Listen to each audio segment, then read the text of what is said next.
knock at your door and I'm serving like pizza. I got that ice Italian Rita. Bitch, I'm a family man like I'm P. These niggas be shortstops. Derek Jeter. Knock a nigga out like I'm Vegeta. Yo, what's good, YouTube? It's your boy Ron back with another YouTube video for y'all today, man. Listen, man. Look,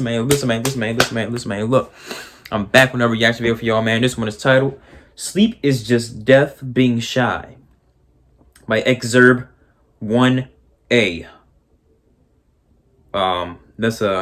That's a very interesting title. You know what I'm saying? It caught my eye when I was looking for the next video to watch, and I want to see what the freak he's talking about. You know what I'm saying? Because it might be some creepy. You know what I'm saying? It might be conspiracy. I don't know. I don't know what the freak's going on, but let's find out. But before we do, make sure y'all like, comment, subscribe, hit that bell, post notification, get notified when I post them. You know what I'm saying? Follow my IG and Snapchat in the intro and outro. And my IG also down in the description, all the description of videos. So go show Exurb 1A some love, man. But look, I need more. You already know I'm on the road to the riches. I'm on the road to 1K. So I'm a brother get there, man. Help a brother get there. Please help me, please. But hey, man. Also show my Twitch some love in the description as well. You know what I'm saying? I'm getting definitely into gaming. They call me John Sticks. John Sticks. JAWN Sticks. The John Wick of Gaming. John Sticks. You know what I'm saying? But look. Well, that being said, man, let's hop into this freaking video, man. I had a brain fart just now. Let's hop into this video. Shall we? Put it in the basket. Let's get it. I was maybe 6 years old, driving somewhere at night with my dad, and I took a little nap, and I woke up, and he said, "Where did you go?" And I said, "I don't know." And he said, "Well, what do you reckon sleep is for?" And I said, "I don't know." And he said, "Sleep's kind of weird though, huh?" And I said, "Yeah." And he said, "Sleep is a lot like dying, really, isn't it?"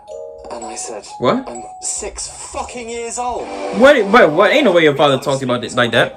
He has a brother called Thanatos, and he's the god of death. This is going to be a jolly 10 minutes. Sleep makes no sense. It leaves us completely defenseless for hours on end, and it probably isn't even for saving energy either. Compared to just lying around awake, sleep will save you about 100 calories, or a banana of slightly above average girth. Humans need about 8 hours sleep a night, but our animal friends vary wildly. Koalas prefer 22 hours, bunnies about 9, elephants need just 4, and however badly your day is going, I would like to invite you to just enjoy this picture of an elephant calf taking a nap for a moment.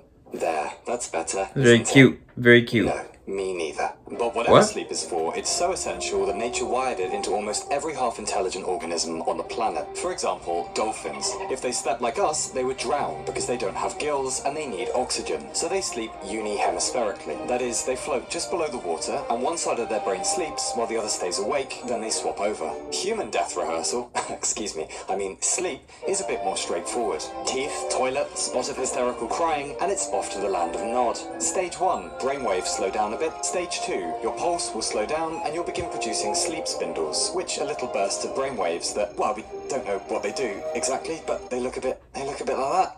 So, yeah. Stages 3 and 4 are the deepest levels of sleep. Growth hormone is released, tissue is being repaired. Then stage 5, rapid eye movement or REM stage. Your brain kindly paralyzes your body, mostly. The eyes roll about, the face twitches, brainwaves go mental, and this is where about 80% of dreams occur. Anyway, the funny part about all this, of course, is when we're not dreaming while asleep, where do we go? It's just black, it's just oblivion, every night, over and over, because sleep is just death being shy. If we got news that an asteroid was approaching, scheduled for arrival, say 60 years from now, and it was so gigantic it would wipe out our entire civilization, we would probably go fucking nuclear. Riots, war, maybe end the world before the asteroid even arrived. And yet, there is an asteroid approaching slowly in the distance, but it only gets one of us at a time, and we practice for it every night, and its name is death.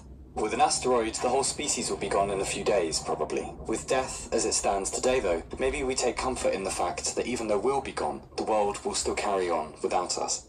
Yeah. Ignoring technology and politics, we do know a bit about the future we'll all miss out on, and if it cheers you up, we can take a little tour of that future. Just for fun, let's say sometime in the next few years you become a parent to 2 children, and that the average human generation cycle is about 30 years. Well, by the 2080s, we're 2 generations down the line. You are now a grandparent, and 6 humans have inherited your DNA. If humans have made it to Mars on November 10th, 2084, the colonists will witness the transit of Earth from Mars, the Earth resembling a black disc disk passing across the sun. 2110, another generation later, and assuming humans have on average 2 children, your children have grandchildren now, and you have 14 descendants. It's quite possible they attended your funeral. Don't worry, everyone got smashed in the pub afterwards and said nice things about your hair. The world population is probably around 11 billion humans. What the fuck? Jumped 4 billion in just a century. The 2140s, another generation, all things being equal, 30 humans now carry your genes. 2200, another generation, and we're into the 23rd century. Halley's Comet has just reached its perihelion. You have 62 descendants. The mid-2200s, now 6 generations, that's 126 descendants of yours. Lilu and Corbin Dallas will shortly be initiating a romantic relationship, and by the end of this century, still at 2 children per generation, you now have 2050 descendants. We can no longer even speculate what culture and technology looks like, so year 12,000 AD, 240 generations later. If sex is even still in fashion, you now have at least several million descendants. The star Antares has just gone supernova probably, and will be visible from the Earth even. What does that have to do with sleep? Year 52,000 AD, 1500 generations of your progeny later, and the Earth's rotation will have slowed enough courtesy of the moon that we'll need to add a leap second to preserve timekeeping.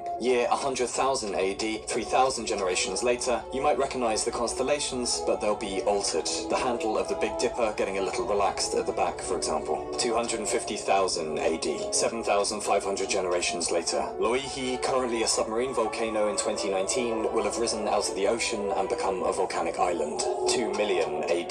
The Grand Canyon erodes to surround the Colorado River, if there is indeed still a Colorado River left. 50 million AD. Eurasia and Africa collide, forming an entirely new mountain range. 5 to 600 million AD. It's possible Earth's continents have fused back into a single supercontinent. A day on Earth has probably gained at least an hour. Our moon is now so distant, solar eclipses never happen again. 1 billion AD. This sounds horrible. The sun is now 10% more luminous, meaning our oceans have begun to evaporate. Plant life is unlikely. 4 billion AD.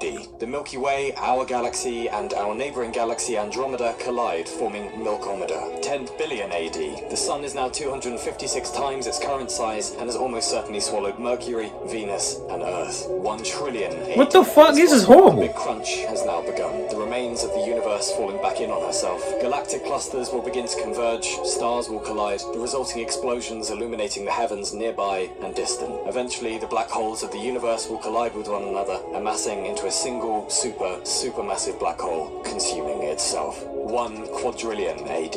It's also possible no Big Crunch will occur, and the universe will continue to expand indefinitely. In this scenario, the main points of interest for the next almost infinite period of time will be the decay of nucleons, that's protons and neutrons, beginning an era in which only black holes exist in the universe, and assuming a new universe has not begun, the current universe will achieve its final resting energy, uninhabited, uninhabitable, barren, perpetual, limitless dark, with no recourse to the fecundity that once teemed within the boundaries of creation. We all must have gone through that phase as a kid when it hit us. Well, people die eventually, and mum and dad are people, and I'm a person, so, oh god! Some of us, including your pompous narrator here, never recovered from that phase. It is simply too much to live as the only animal that knows its projects and loves and lifetimes are limited, and when the animal is gone, after a while, it'll be as though the animal never was at all. And that is a notion too wide and spiky to fit inside the head. The things we will miss after we're gone. The parties, the births of humans we would come to love, all the walks, all the hugs, all the plucky steps into the dark our species will take yet. Homo sapiens? Yeah, right. Homo nihilus, more like. The only animal conscious of its approaching demise, and conscious of the world's approaching demise too. I suspect you, like me, have run into these people in life who are terribly clever and yet terribly broken, because they've looked into the abyss and concluded that on a long enough timescale, and in a universe so wide and apparently indifferent, we have no ultimate significance, and the point has dropped out of everything for them.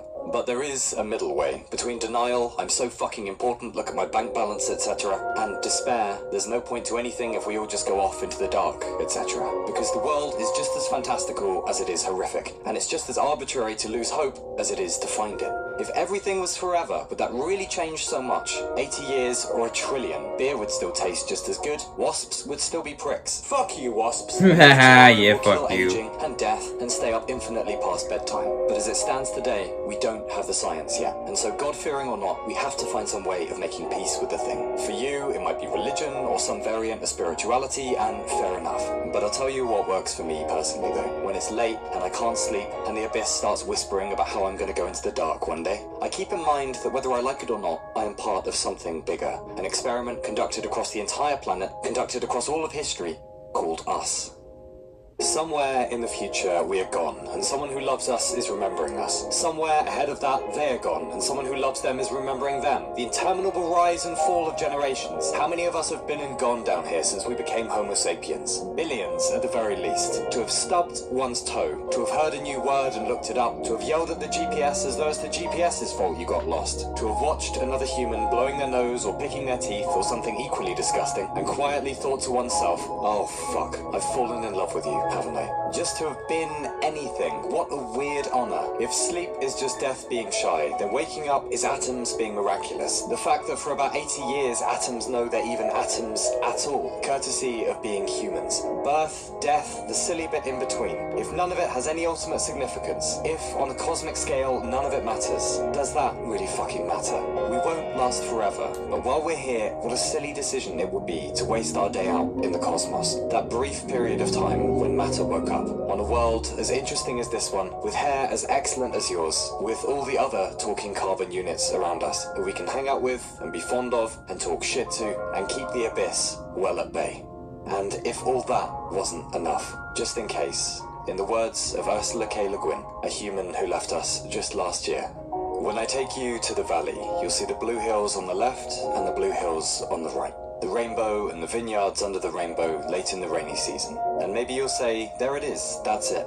But I'll say, a little farther. And we'll go on, I hope, and you'll see the roofs of the little towns and the hillsides yellow with wild oats, a buzzard soaring and a woman singing by the shadows of a creek in the dry season. And maybe you'll say, let's stop here, this is it. But I'll say, a little farther yet. And we'll go on, and you'll hear the quail calling on the mountain by the springs of the river, and looking back, you'll see the river running downward through the wild hills below.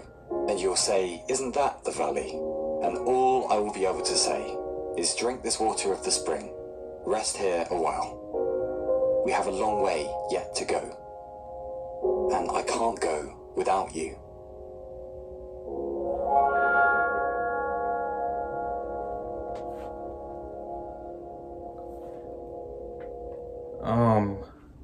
That's in that video, and to be honest, that video